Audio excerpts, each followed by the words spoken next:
Alright, so if you guys pop in hi YouTube, this will come up on the YouTube channel, so you get like a cool little fame, you know what I'm saying? What I plan to do here today is to make a tier list, and this is based on the most recent update, so I think it's 4.5.1, so this is with Trickster and all of the new killers as well. I don't have all of the killers, so unfortunately I can't play all of the killers. So really some of this is going off of like how I've seen other people play them, statistical information, just kind of all of that stuff. All right, so like I said, what we talked about, it's not map dependent. It doesn't have anything to do with add-ons. The top tier being broken is pretty self-explanatory. Broken. A is the best without being broken, and then obviously B, C, and D being the worst. So I think a lot of people would argue that Nurse and Spirit are broken. My personal opinion is Spirit is probably the most broken, and I would argue that Nurse is A tier. A lot of the Spirit add-ons make her broken in my opinion. Like her ability to see blood, her ability to see the mother-daughter ring, a lot of her add-ons just make her insane. I've been running a build with her recently, Rune Undying, Devour Hope, and Strider, and literally I've gotten 4Ks like over and over again. Because you can just phase away from the hook. You hook somebody, you phase away.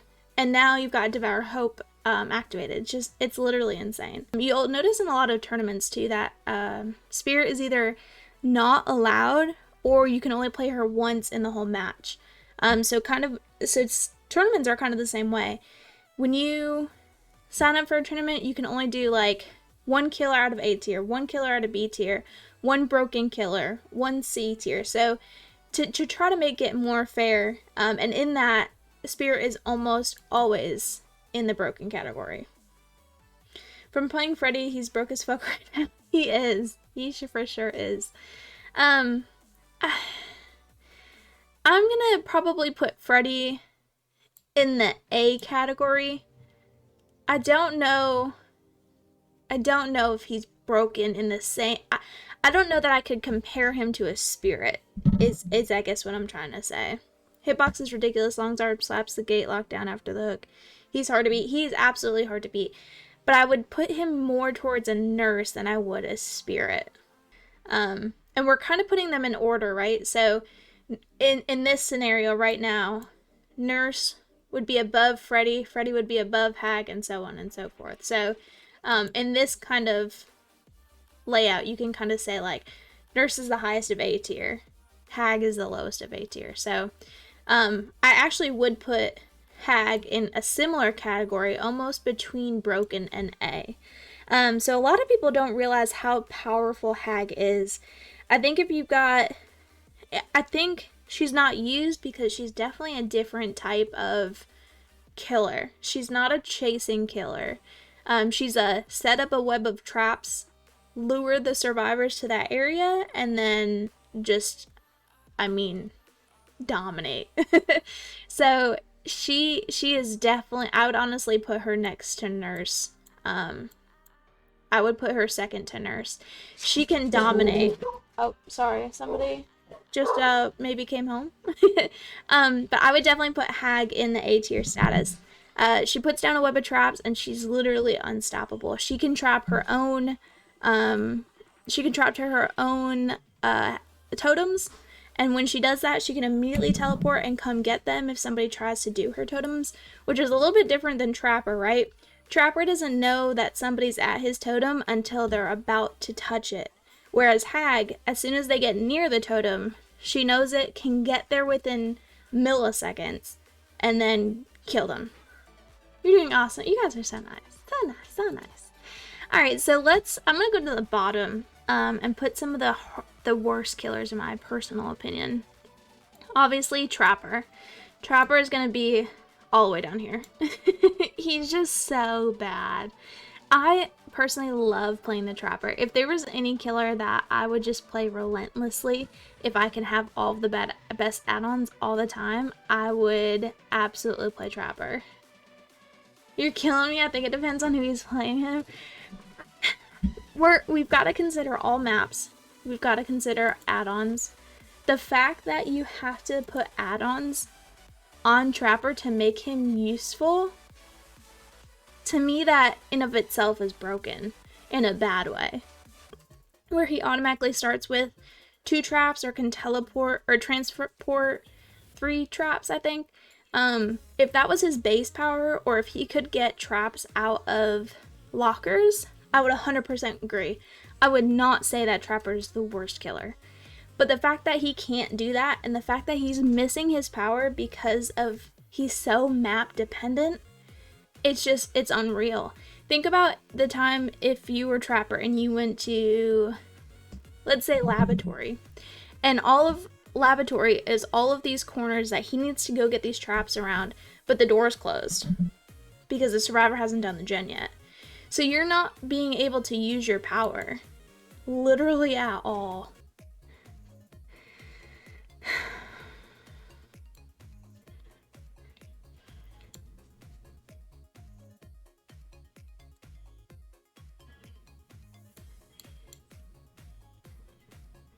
I'm a little free-forming it here.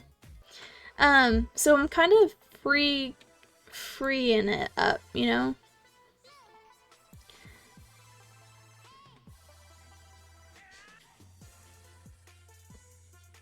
I don't know. I'm gonna talk through him in a minute.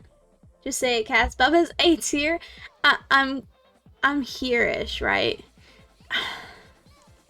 Is Bubba as good as Nurse? Or as good as Hag? I don't think so. I think I might have to go tier B for Bubba. Yeah, so somebody else that I put in A tier would be Pyramid Head. I think Pyramid Head is very, very good. I think he negates a lot of the standard builds that we see survivors running. So the meta to include Decisive Strike, BT. If he puts down Torment and you walk through his Torment, he can now cage you, and that negates DS and BT instantly.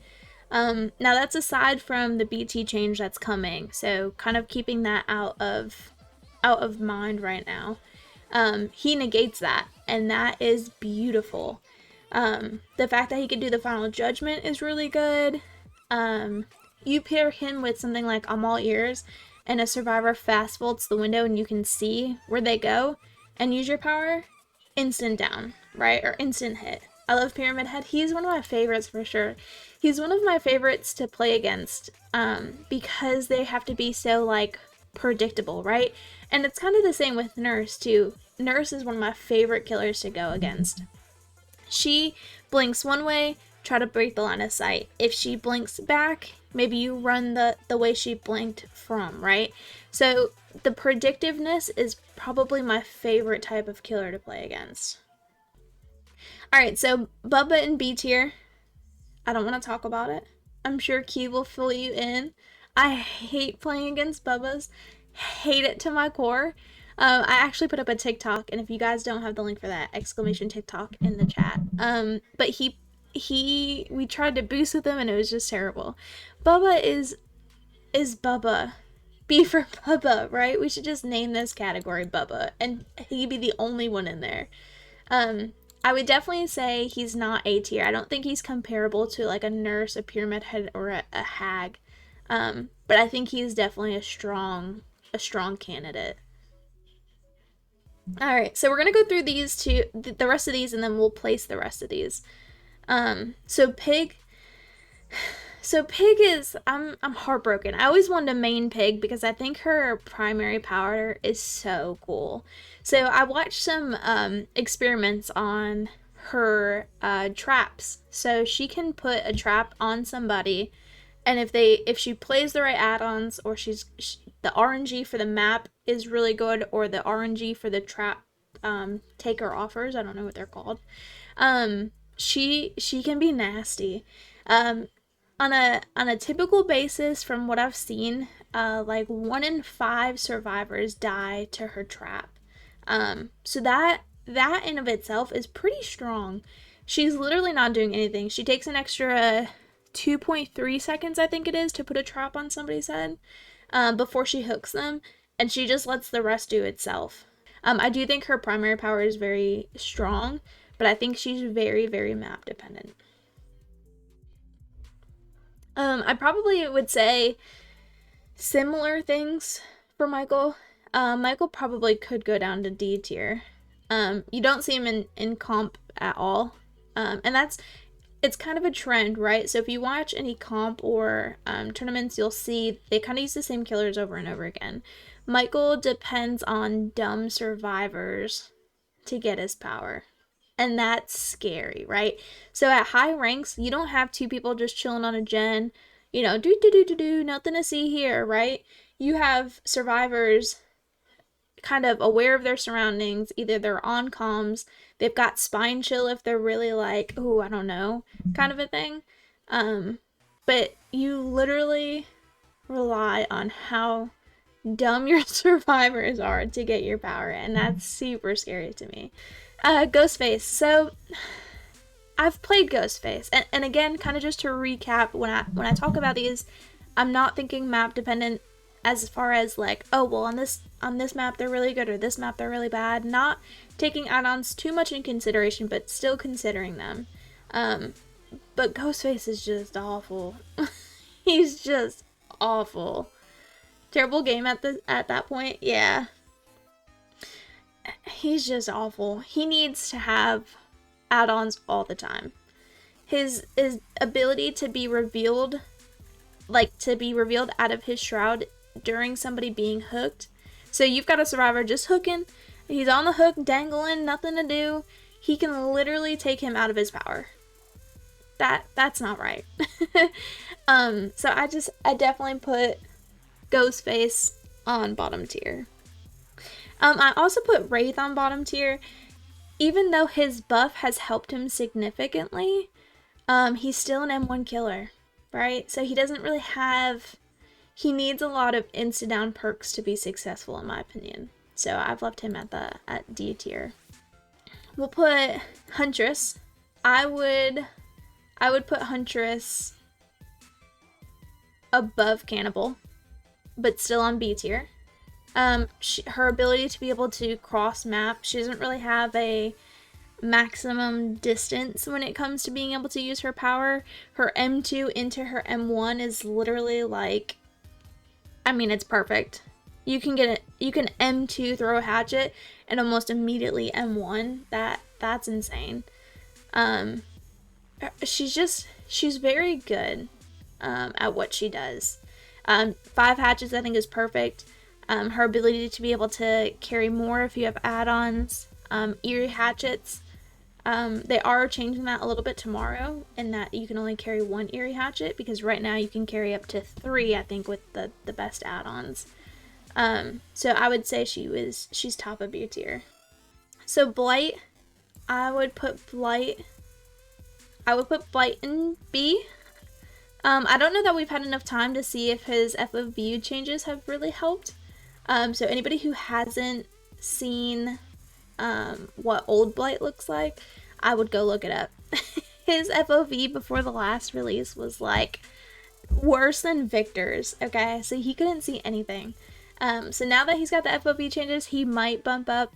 But in my opinion, he is very, very map dependent, which sucks a lot. So he's got some collision issues on certain maps, and he can't hit off chests. He can't hit off, like the hitboxes are just kind of weird. So he's very map dependent. If you find a good Blight, I mean, he's A tier, no doubt. Absolutely. But I haven't seen enough or played against enough good Blights to be able to kind of make that adjustment. She needs to learn more lullabies. It's cute though. I really like her lullaby, in all honesty. You put that against a new survivor, it's game over. They can't even hit skill checks regularly. Don't even try to do a Hunter's lullaby. Who else we got here? So Hillbilly, I would probably put Hillbilly, maybe we'd move these around. Maybe Wraith goes top D tier with the change recently. Maybe Wraith goes top of D tier because now they're ridiculously fast, while cloaked. Hillbilly, I would say is here. Honestly, Michael's making me want to drop him down too. I think I might do that. Let's see who else we got here. Doctor? I might put Doctor top of C tier. So Doctor's good at anti-looping for sure. He can shock you and you can't loop pallets really, or vault in general. Excuse me. He can shock people and help kind of get people tiered up, and that can have some impact. But when we're playing against the average survivor, which is what we're assuming with this, backwards skill check is not like game breaking.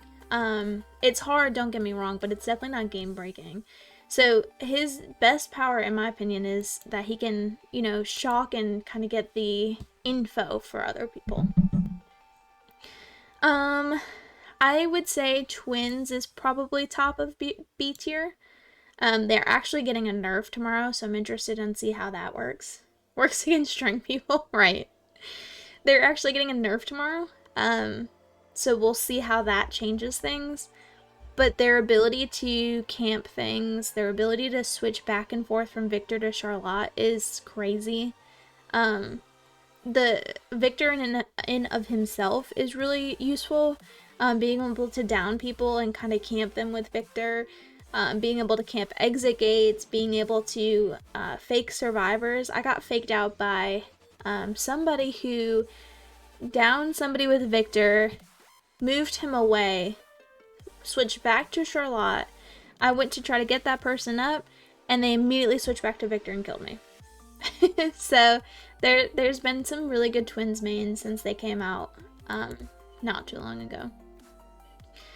So Clown and Demogorgon, both of which, so Demo, I would say is C tier at the moment. I think with his, with him getting buffed, I think he will definitely move up. Some of his stuff around the portal and survivors being oblivious honestly has a big toll on survivors. One of the hardest things for me to counter when I play Survivor is being able to see, like, people on the hook. Like, third seal to me is my worst enemy. If I can't see somebody on the hook, I don't know where to go. And if I'm not on comms, that person's probably gonna die. Like, unless you're paying extremely good I can't even talk. Unless you're paying super close attention, I don't know that you can counter it very well. And if you're not on comms and you're in solo queue, good luck, man. Good luck. So I think some of his portal changes will really help him. Clown. Bottom of C tier. I think his added yellow bottles definitely give him a different light, and I think it's cool. But when we're looking at average ability to kill survivors, it's not looking promising. Legion, I'd probably put up between B and C, but for right now we'll put him bottom of B tier. I think a good Legion can be very successful and very annoying to play against. He's one of the killers that when I play against him, like, I'm just like, oh, it's a Legion. Because the problem with Legion, right, they're trying to injure survivors as quickly as they can. And if they're a good Legion, they know when to cancel their power and when not to cancel their power. And the thing is that as a survivor, right, just do my gen, nothing to worry about. Now I'm injured. I'm gonna try to take time to heal. And if he's got Thana, if he's got Ruin, you've now taken 20 seconds off a generator that you could have done. Oni, I would probably put Oni. I'd probably put Oni in B tier. Oni is good. He is very dependent on survivors not healing. So the worst thing you can do when you play against an Oni is not let him have his first power. So if you're being chased by an Oni, literally do anything you can. Drop pallets early. Shoot, if he's got you in a position and you've ran him for long enough, jump in a locker, try to jump out. Like, it's that first hit where he can start collecting his blood orbs, and then it's just downhill from there. He gets his power, and now he can just insta-down people, and can continue to do so throughout the rest of the match. Alright, so that leaves us with 3 killers. Plague, I would argue top B. Top B or low A. She might be A. I'm gonna keep her B. We're putting a lot of people in the B tier. Plague is good. Plague is really good. It's a little tough because you're kind of dependent again on survivors cleansing. But it's not like you're useless if they don't cleanse. So if they cleanse on the outer skirts of the map, that sucks, man. That really sucks because you're chasing somebody over here, you can't get your power, so you've got to go all the way over there and do that. But a lot of things that people don't realize is that when Plague makes you sick, perks like Iron Will, it doesn't matter. So even if your like grunts of pain are covered because you have Iron Will, you're still throwing up. So she can still hear you. So in that aspect, she negates Iron Will fairly decently. And you've always got survivors who are like, she puked on me for like a millisecond, I have to run and go cleanse. And so that's taking them away from their objective, right? Deathslinger, I would say, is C tier. He's kind of there with Doctor, right? So he's got kind of long range powers, which are good. And then forces the survivor to mend, which is, again, kind of taking them away from their objective. But it's you've got to shoot him. Like, it's kind of tough, you know? It's not impossible by any means, but it's definitely difficult. I can't even talk today. He might be a little bit higher. Again, this is kind of just my perception. I haven't played all these killers. I don't have all these killers, so it kind of sucks because I have to go off watching other people play them or playing against them or statistical information, how many gets, you know, what kills, percentage, all that kind of stuff. I don't even know where to put this guy, which is why we left him for last. So he's supposed to get a buff tomorrow. But I mean, until then, I don't know. I mean, he could be like here-ish. I don't know. I just don't think that there's enough statistical information or enough trickster mains to be able to kind of make this decision. But for now, we're gonna leave him at D tier. So yeah, that is our killer list. But yeah, so I think we'll conclude that part of it. I'm super excited for Resident Evil. Like, I can't even describe how excited I am. But yeah, that is our tier list that we come up with. I think I'll probably do this periodically as the killers change and kind of say, like, this is our base, this is where we are as of May 3rd. And then as the killers change, so, you know, we can move them up, move them down, that kind of thing. I do plan to save and download this, so that way we can kind of play with it later.